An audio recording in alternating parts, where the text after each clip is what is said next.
I'm Stefan Reder from the Eberswalde University for Sustainable Development, and I will present the outcome of the intellectual output number 8, which deals with virtual forest twins based on Marteloscope point cloud data. This project part is led by Jan-Peter Mund and organized by Kevin Beiler and Heiner Salamanca. All have other obligations today, so I am proud to be here and present this working package. The implementation was mostly done by Imam Bayerlan and Wied, who is here in the audience, but also other scientists from Eberswalde contributed. For example, Professor Jens Müller and Nicola Knapp from the Thun Institute, but also my colleague Ramazan Bülbül and myself for the data collection and for methodology development and teaching.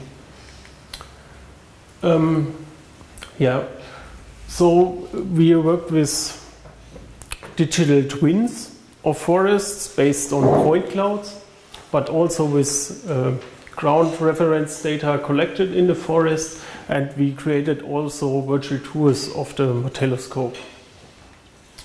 The reason or why this is important to have these digital representations of forests is that under conditions of climate change, there is a need to apply sustainable management, forest management practices, and therefore we need precise and actual data about the forests. So, and also repeated measurements, and there is a lack of training sites for foresters and forestry students, so we create virtual representation of the forests and bring them in a classroom. The technology for this are already there or in development, but not necessarily already applied to forests. So, for example, in open surface mining or in architecture, city development, all these technologies are already applied, and we want to bring them into forestry education. Here we have some examples with what is already done or developed for forestry and which technologies are used, and we have also used, for example, capturing the areas with UAVs, but also with handheld laser scanners where it's scanning from the ground. And also here on the right side, see this virtual reality and augmented reality. And we work mainly with point cloud data from personal laser scanner, as you can see here on the left side, where you walk through the forests and create a point cloud from the ground. But depending on which scale you need, there are other platforms you can use. For example, if you have large scales, for example, digital representation of the whole Amazon, then you will use airborne LiDAR scans, where you have a lower resolution, but you can cover large areas with this. Also, mobile solutions are already used, where you get a good representation along forest roads. And there's also a difference if you scan from the ground, then you have a good representation of the stem part, for example, for inventories when you need a DBH. But if you want to get the tree heights exactly, then you have to use UAVs or airborne platforms. And of course, you can also combine this, and this is also what we did. Here are some more pictures. What is already applied, partly in private forests, that you have handheld devices and you have your stand data with you on this device and can go to the forest and do investigations there. There are also deeper analysis of stand dynamics and growth dynamics, which you can do virtually. And what we use for the implementation of this is mainly open source software in R and Python. We also created the software ourselves and programmed workflows, but we use also other open source tools like last tools or we are easy tools, we heard this. For some parts we have to use commercial software which is linked to the scanner, for example, like this GeoSlam software to create these point clouds.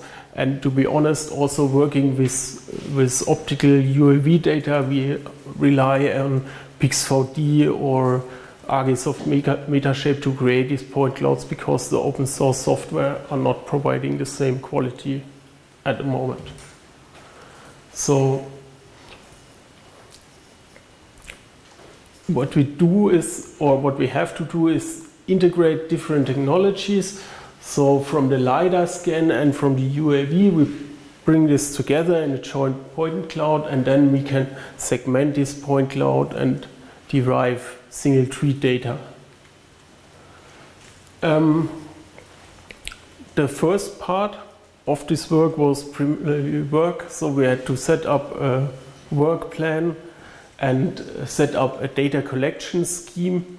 And after we did this, here you can see the scheme, the work plan.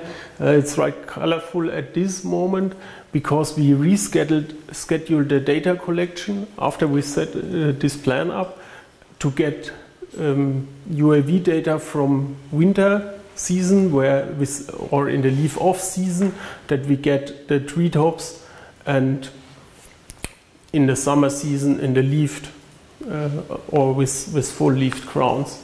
And then we put all this together. So the data collection was rescheduled. This is why here is colorful, but in the end we reached all these points. So the second part was going to the forest and collect data. This was also the part where I could contribute. This is, to be honest, it's not the Marteloscope, it's a poplar plantation. So, but yeah. And so we went to the forest and collected the data, and this was also replicated in Vietnam in the Marteloscope. And we created also virtual tours, but we heard also of this. Then we created point clouds out of this, and from the point cloud we derived single tree data and used this also for modeling. So therefore we had this point cloud data here on the left side. Then we used different segmentation algorithms and derived the single tree data from it.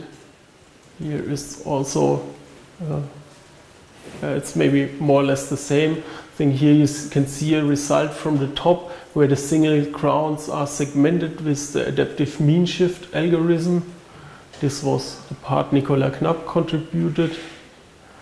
And you can see here on the left side is a point cloud where you can bring a digital representation through the classroom. You can navigate through this original point cloud and see this.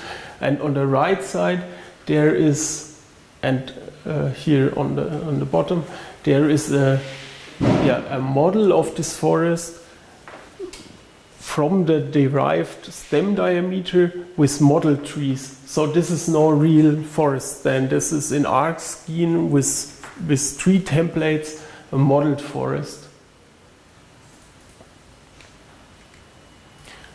And based on these models, we did also simulations, growth simulations on single tree level and also on stand level. And after we developed these workflows, the next part was the implementation. in the autumn school last October, and in the peer learning in June, so last month, 1 month ago, in Eberswalde. And so we put all this in didactic concepts and did teaching with this. Yeah, this fits in the overall concept of the virtual forest project. So yeah, we have Marteloscopes from different areas of the world. We brought the data together, and yeah, here you can see the point cloud data is one of these concepts, and then we brought this in education. Yeah, and I already said this, the virtual, the autumn school took part in October, and the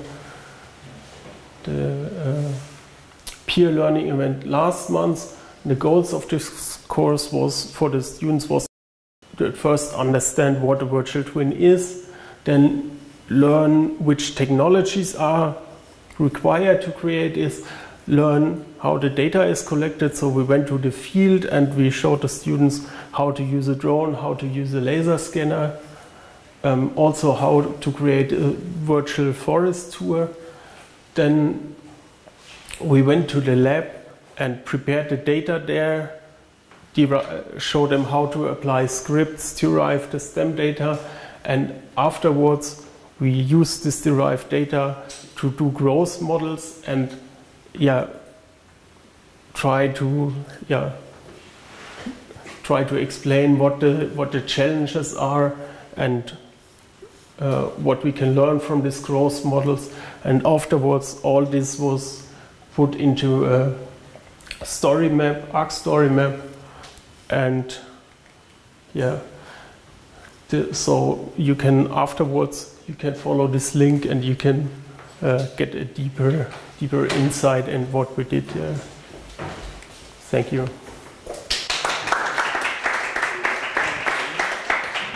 Go into the link.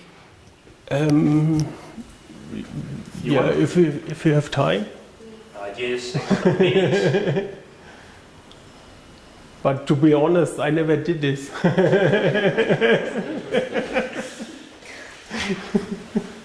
You can catch. Yeah. So here you can see something about the scope of the project. Here, how the data is derived, about the methodology, and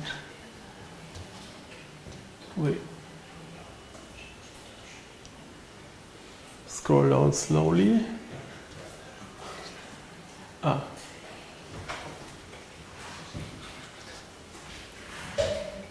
Okay.